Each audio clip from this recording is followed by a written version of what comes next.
इस वीडियो में हम क्लास 9th हिंदी स्पर्श बुक का चैप्टर नंबर 8 शुक्र तारे के समान का सारांश पढ़ेंगे। शुक्र तारे के समान नामक रेखा चित्र मूलतः गुजराती भाषा में लिखा गया था।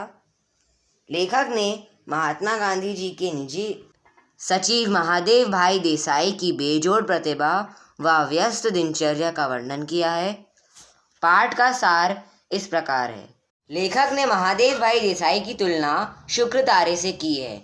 जिस प्रकार शुक्र तारे की चमक कुछ समय के लिए दिखाई देती है, उसी तरह देसाई भी अपनी चमक इस दुनिया को दिखाकर जल्दी से ही संसार से विदा हो गए। अपनी छोटी सी आयु में ही वे संसार को मुग्ध कर गए। वे 1917 में गांधी जी के संपर्क में आए थे। वे अपने गुणों के कारण जल्दी ही गांधी जी के प्रिय बन गए। मजाक में वे स्वयं को गांधी जी का कुली कहते थे। गांधी जी उन्हें पुत्र की तरह मानते थे। 1919 में जलियांवाला बाग हत्याकांड के समय जब गांधी जी गिरफ्तार हुए तो उन्होंने महादेव भाई को अपना वारिस घोषित कर दिया। इस प्रकार समूचे देश में उनकी प्रसिद्धि फैल गई। गांधी जी सदा उन्हें अपने साथ रखते थे। उनका जीवन इतना व्यस्त था कि उन्हें अपने निजी कामों के लिए भी वक्त नहीं मिलता था।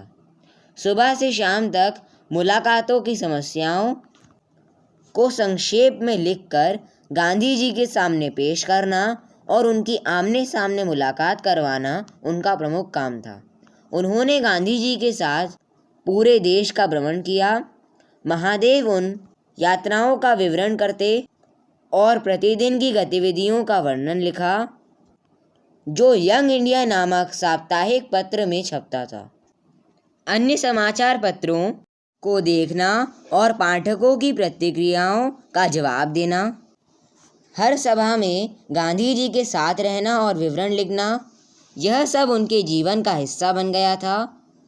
उस समय मुंबई में यंग इंडिया नामक साप्ताहिक पत्र निकलता था। उस पत्र के संपादन की जिम्मेदारी गांधी जी पर आ गई। बाद में नवजीवन नामक समाचार पत्र भी गांधी जी के पास आ गया। इन दोनों पत्रों के लेख और टिप्पणियों आदि का काम महादेव देखने लगे थे। इन पत्रों में महादेव लेखन के अलावा गांधी जी के कार्यकल्पों का विवरण भी देते थे। गांधी जी के संपर्क में आने से पहले महादेव भाई ने अनुवाद विभाग में नौकरी की थी। बाद में वकालत भी की। वकालत के साथ साथ उन्होंने टैगोर और शरद चंद्र साहित्य के अनुवाद भी किया है। मगर गांधी जी के संपर्क में आने के बाद वे साहित्यिक लेखन ना कर सके। महादेव भाई की लेखन शैली इतनी प्रभावशाली थी कि लोग चकित रह जाते थे। उन्होंने शॉर्ट हैंड ना आते हुए भी मुलाकातों का पूरा विवरण उनकी डायरी में दर्ज होता था। अक्षर इतने सुंदर होते थे कि उनके लिखे पत्रों की लिखावट देखकर वाइसरॉय भी आह भरते थे। महादेव तेज गति के साथ अति सुंदर अक्षर लिखते थे। महादेव भाई का व्यक्तित्व ऐसा था कि जो भी उनसे एक बार मिलता वह कई दिनों तक उन्हें याद करता था। इतनी व्यस्तताओं के बाद भी वे मिलने आने वालों से प्रेम पूर्वक मिलते थे। उनके लिए रात और दिन का मतलब नहीं था। वे अपना काम अच्छी तरह पूरा करना जानते थे। इस व्यस्त जीवन के बीच वे सूद भी काट लेते थे। यह सुनकर लोग दंग रह जाते थे।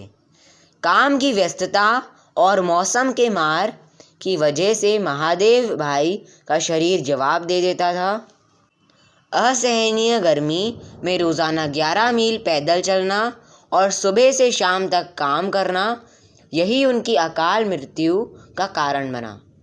उनकी मौत का घाव गांधी जी के दिल में सदा बना रहा।